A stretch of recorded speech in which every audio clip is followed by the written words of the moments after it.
আসসালামু আলাইকুম ওয়া রাহমাতুল্লাহ। প্রিয় দর্শক, পবিত্র তাহাজ্জুদ নামাজ আদায় করতে না পারলে ওই রাত্রিতে যদি আপনি ৩ বার এই দোয়াটি পাঠ করতে পারেন, আল্লাহ রাব্বুল আলামিন ১০,০০০ রাকাত তাহাজ্জুদ নামাজ পড়ার সওয়াব তিনি আপনার আমলনামার মধ্যে দিয়ে দিবেন। সুবহানাল্লাহ। শুধু তাই নয়, সারা জীবনে আপনি যত রাকাত নামাজ মিস করেছেন সমস্ত নামাজের গুনাহ আল্লাহ তাআলা মাফ করে দিবেন। আপনি আপনার জীবনে শয়তানের ওয়াসওয়াসার মধ্যে পড়ে জিনার গুনাহ করেছেন, খারাপ গুনাহের মধ্যে লিপ্ত হয়েছেন, জেনে না বুঝে জুলুম অত্যাচার করেছেন, অনেক গুনাহের মধ্যে আপনি লিপ্ত হয়েছেন। তাহাজ্জুদ নামাজের পূর্বে তাহাজ্জুদ নামাজ আদায় করতে না পারলে পবিত্র এশার নামাজের পরে বেতের নামাজের পূর্বে যদি আপনি এই আমলটি করতে পারেন, আল্লাহ রাব্বুল আলামিন তিনি আপনার জিন্দেগির সমস্ত গুনাহগাতা মাফ করে দিবেন। জেনে না বুঝে ইচ্ছাকৃত অনিচ্ছাকৃত জানা অজানা যত গুনাহ করেছেন সমস্ত গুনাহ আল্লাহ রাব্বুল আলামিন মাফ করে দিবেন। শুধু তাই নয়, আল্লাহ রাব্বুল আলামিন তিনি আপনার উপর সন্তুষ্ট হয়ে যাবেন। নবীজি সাল্লাল্লাহু আলাইহি ওয়াসাল্লাম বলেন, যে ব্যক্তির উপরে কিনা আল্লাহ রাব্বুল আলামিন সন্তুষ্ট হয়ে যাবেন, ওই ব্যক্তি মৃত্যুবরণ করার পরে আল্লাহ রাব্বুল আলামিন ওই ব্যক্তির উপর জান্নাতকে ওয়াজিব করে দিবেন। সুবহানাল্লাহ। তাই অবশ্যই আপনারা আজকের ভিডিওতে বলা এই আমলটি কোনোভাবেই মিস করবেন না। যারা তাহাজ্জুদ পড়তে পারেন না তারা এশার নামাজের পরে যদি আপনারা এই আমলটি করেন, আর শুক্রবার আসরের নামাজের পরে আপনি যদি এই আমলটি করেন, ৮০ বছরের সমস্ত গুনাহ আল্লাহ রাব্বুল আলামিন মাফ করে দিবেন। দর্শক, আপনি যত বড় গুনাহই করেন না কেন, কবিরা সগীরা সকল গুনাহ কিন্তু আল্লাহ তাআলা মাফ করে দিতে পারেন। শুধু আমাদেরকে একটিবার হাত তুলে বলতে হবে যে, হে আল্লাহ, তুমি আমাকে মাফ করে দাও। আল্লাহ তাআলার কাছে ক্ষমা না চাইলে, তওবা ইস্তেগফার না করলে আপনার গুনাহ কিন্তু মাফ হবে না। কারণ তিনি হচ্ছেন দয়াময়, তিনি হচ্ছেন গাফফার, তিনি হচ্ছেন রহমানুর রহিম। এখন প্রশ্ন হচ্ছে, আপনি কোন আমলটি করবেন?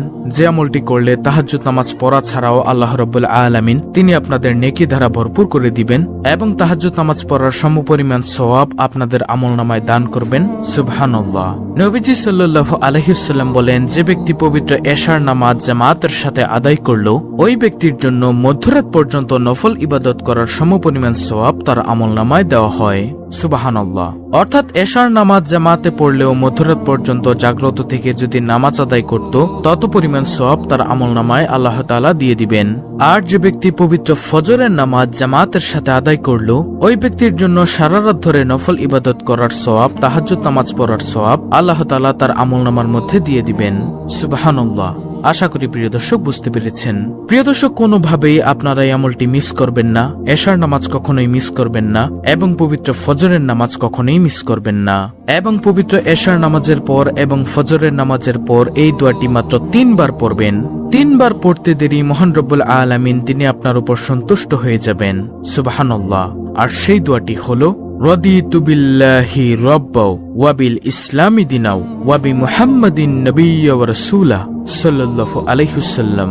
দোয়াটি আমি আবার বলছি, রাদিতু বিল্লাহি রাব্বাও ওয়া বিল ইসলামি দিনাও ওয়া বি মুহাম্মাদিন নাবিয়্যা ওয়া রাসূলা সাল্লাল্লাহু আলাইহি ওয়াসাল্লাম। এই দোয়াটি ৩ বার পড়বেন। এই দোয়াটি নিয়ে এবং এই দোয়াটির ফজিলত সম্পর্কে আমি আমার অনেক ভিডিওতে আগে বলেছি এবং যেভাবে নিয়ম বলে দিয়েছি আপনারা এটি ৩ বার পড়বেন। আর আরেকটি দোয়া পড়বেন, সেটি হলো আল্লাহুম্মা আজিরনি মিনান্নার। এই ছোট্ট দোয়াটি ৭ বার পড়বেন, আল্লাহুম্মা আজিরনি মিনান্নার। তারপরে দুরুদ শরীফ পড়বেন। কি পড়বেন? দুরুদ শরীফ পড়বেন নবীজির উপর।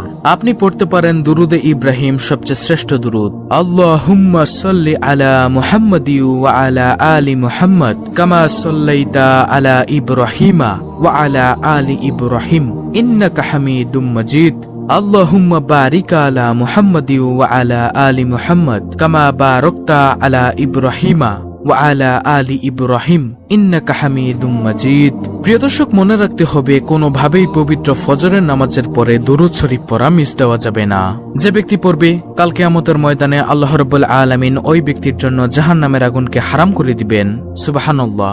নবী মুসা আলাইহিস সালাতু ওয়াস সালাম ওনার জামানায় একজন মানুষ মৃত্যুবরণ করলেন। মৃত্যুবরণ করার পরে ওই সমাজের লোকজন ওই মানুষটাকে কি করলেন? আবর্জনার মধ্যে, ময়লার মধ্যে ওনাকে ফেলে দিয়ে এসেছেন। তখন আল্লাহ রাব্বুল আলামিন আদেশ করলেন, হে মুসা, অমুক জায়গার মধ্যে যাও, আমার একজন বান্দাকে ওই সমাজের লোকজন তাকে ময়লার মধ্যে, আবর্জনার মধ্যে ফেলে দিয়েছে, তুমি তাকে উঠিয়ে সুন্দর করে গোসল দাও, জানাজা দাও, তারপরে তোমরা তাকে দাফন কাফনের ব্যবস্থা করে দাও। নবী মুসা আলাইহিস সালাম বললেন, তখন সমাজের মানুষজন বলতে লাগলো যে, মুসা, এই মানুষটা সমাজের মধ্যে অনেক নিকৃষ্ট কাজ করেছে, অনেক খারাপ কাজ করেছে, তুমি কেন তাকে কবর দিলে, জানাজা পড়লে? তখন মুসা আলাইহিসসালাম তিনি চলে আসলেন। তবে আল্লাহ তাআলার কাছে তিনি প্রকাশ করলেন ওহীর মাধ্যমে, আল্লাহ তাআলা আপনি কেন ওই ব্যক্তিকে মাফ করে দিয়েছেন? তার মতো নিকৃষ্ট খারাপ মানুষ তো এই পৃথিবীর মধ্যে আর কেউ ছিল না, কেন আপনি তাকে মাফ করে দিয়েছেন? তখন আল্লাহ তাআলা বলেছেন, ওই ব্যক্তি যখন দুনিয়ার মধ্যে তাওরাত কিতাব পড়তেছিল তখন আমার বন্ধু মুহাম্মদ সাল্লাল্লাহু আলাইহি ওয়াসাল্লাম এই নাম আসার পরে ওই ব্যক্তি পড়েছেন এবং এর জন্য আমি আল্লাহ তাআলা তাকে, আমার বান্দাকে আমি মাফ করে দিয়েছি। সুবহানাল্লাহ। দেখুন প্রিয় দর্শক, দুরুদের যে কি পাওয়ার, অর্থাৎ নবীজি সাল্লাল্লাহু আলাইহি ওয়াসাল্লামের নাম মহব্বতের সহিত পড়েছে, এজন্য আল্লাহ তাআলা তাকে মাফ করে দিয়েছেন। তাই প্রিয় দর্শক, অবশ্যই আপনারা এই দুরুদ শরীফটা মিস করবেন না। যখন কিয়ামত হয়ে যাবে, এই দুনিয়া ক্ষণস্থায়ী, স্থায়ী নয়। এই দুনিয়ার মধ্যে আমরা আজকে আছি, কালকে থাকবো না। অনেক মানুষ দেখবেন আপনার বয়সে ছোট, কিন্তু এই ব্যক্তি মৃত্যুবরণ করেছে, কোনো কিছুই সেই কবরের মধ্যে নিতে পারেনি। শুধু খালি হাতে কবরের মধ্যে আমরা সবাই যাব। আমরা দুনিয়ার মধ্যে পড়ে আছি, শুধু দুনিয়ার জন্য দৌড়াচ্ছি। যেমন হারাম ভাবে আমরা টাকা উপার্জন করছি, এই কবরের মধ্যে আমরা কিছুই নিয়ে যেতে পারবো না। এজন্য সময় থাকতে সব অর্জন করুন, আমল করুন। তো যেটা বলছিলাম দুরুদ শরীফ নিয়ে, কাল কিয়ামতের ময়দানে হযরত আদম আলাইহিস সালাম তিনি আরশের নিচে বসে থাকবেন। তিনি বসে বসে দেখবেন উম্মতে মুহাম্মদীর মধ্যে কারা কারা জান্নাতের মধ্যে যাচ্ছে এবং কারা কারা জাহান্নামের মধ্যে যাচ্ছেন। ইতিমধ্যে তিনি দেখবেন যে একজন উম্মতে মুহাম্মদীকে জাহান্নামের ফেরেশতারা টেনে টেনে জাহান্নামের মধ্যে নিয়ে যাচ্ছে। তখন আদম আলাইহিস সালাতু ওয়াস সালাম আমাদের প্রাণপ্রিয় নবীজি মুহাম্মদ সাল্লাল্লাহু আলাইহি ওয়াসাল্লামকে ডেকে ডেকে বলবেন, ও আহমদ, আপনার একজন উম্মতকে জাহান্নামের ফেরেশতারা টেনে টেনে জাহান্নামের মধ্যে নিয়ে যাচ্ছে। তখন নবীজি ওই ফেরেশতাদেরকে তিনি থামাবেন। ফেরেশতারা বলবে, হে আল্লাহর রাসূল সাল্লাল্লাহু আলাইহি ওয়াসাল্লাম, আমরা আল্লাহ তাআলার নির্দেশে এই লোকটাকে আমরা জাহান্নামের মধ্যে নিয়ে যাব। তখন আল্লাহ তাআলার হাবিব তিনি বাম হাত দিয়ে দাড়ি মুবারকের সাথে লাগিয়ে আল্লাহ তাআলার কাছে বলবেন, হে আল্লাহ, আপনি তো বলেছেন যে আপনি আমার উম্মতের ব্যাপারে আমাকে কোনো লজ্জিত করবেন না, কোনো শরম দিবেন না। এবার আপনি আপনার ওয়াদা পালন করেন। তখন আল্লাহ তাআলা নির্দেশ দিবেন, হে ফেরেশতারা, তোমরা আমার বন্ধুর অনুগত হয়ে যাও। তখন ওই ব্যক্তিকে কি করবেন? মিজানের পাল্লার মধ্যে নেওয়া হবে। ওই ব্যক্তিকে নেওয়ার পরে দেখা হবে ওই ব্যক্তির আমলের পাল্লার ওজন কম, ওই ব্যক্তির গুনাহের পাল্লার ওজন বেশি। তখন নবীজি সাল্লাল্লাহু আলাইহি ওয়াসাল্লামের দুরূদ শরীফটা তিনি তার মধ্যে দিয়ে দিবেন। এই আমলের পাল্লার মধ্যে দেওয়ার কারণে ওই পাল্লার ওজনটা অনেক বেশি হয়ে যাবে। সুবহানাল্লাহ। এজন্য এই ব্যক্তির উপরে আল্লাহ রাব্বুল আলামিন তখন জান্নাতকে ওয়াজিব করে দিবেন। আল্লাহু আকবার। এজন্যই কোনোভাবেই দুরূদ শরীফ পাঠ মিস করা যাবে না। যে কোনো দুরূদ শরীফ আপনারা পাঠ করতে পারেন। প্রতিদিন 10 বার, 20 বার, 100 বার, যত বেশি পড়তে পারেন দুরূদ শরীফ আদায় করবেন। তারপরে আরেকটি আমলের কথা আপনাদেরকে বলে দিব। যে ব্যক্তি পবিত্র জুম্মার দিন আসরের নামাজের পরে আসরের নামাজটা যে স্থানে আদায় করলো, সেই স্থানে বসে যদি 80 বার এই ছোট্ট দুরূদটি পাঠ করতে পারে, ওই ব্যক্তির 80 বছরের গুনাহ আল্লাহ তাআলা মাফ করে দিবেন। 80 বছরের নফল ইবাদত করার সওয়াব আল্লাহ তাআলা সে ব্যক্তির আমলনামায় দিয়ে দিবেন।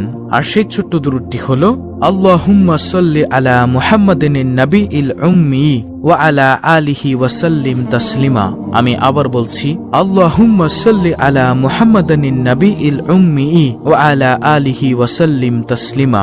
যে ব্যক্তি পবিত্র জুম্মার দিন আসরের নামাজের পরে সেই নামাজের স্থানে বসে 80 বার এই ছোট্ট দুরূদটি পড়বে, তার 80 বছরের গুনাহ আল্লাহ তাআলা মাফ করে দিবেন। শুধু তাই নয়, 80 বছরের মধ্যে আপনি যে গুনাহের কাজ করেছেন, এই গুনাহ নেকি দ্বারা পরিবর্তন করে দিবেন। সুবহানাল্লাহ। প্রিয় দর্শক, তাই যদি আমরা গুনাহ মাফ করাতে চাই, অবশ্যই আজকের ভিডিওতে বলা এই আমলগুলো আমরা করার চেষ্টা করব ইনশাআল্লাহ। তো এই ছিল আমাদের আজকের ভিডিও। ভিডিওটি ভালো লাগলে অবশ্যই চ্যানেলটিকে সাবস্ক্রাইব করে পাশে থাকা বেল বাটন অল বাজিয়ে দিবেন। ভিডিওটিতে একটি লাইক দিবেন এবং কমেন্টে আমিন লিখবেন এবং অন্য মুসলিম ভাই বোনদের কাছে ভিডিওটি শেয়ার করে দিবেন, যেন তারাও দেখে শিখে এই আমলটি করতে পারে। আল্লাহ রাব্বুল আলামিন আমাদের সকলকে ভিডিওতে বলা এই আমলগুলো করার তৌফিক দান করুন। আমিন।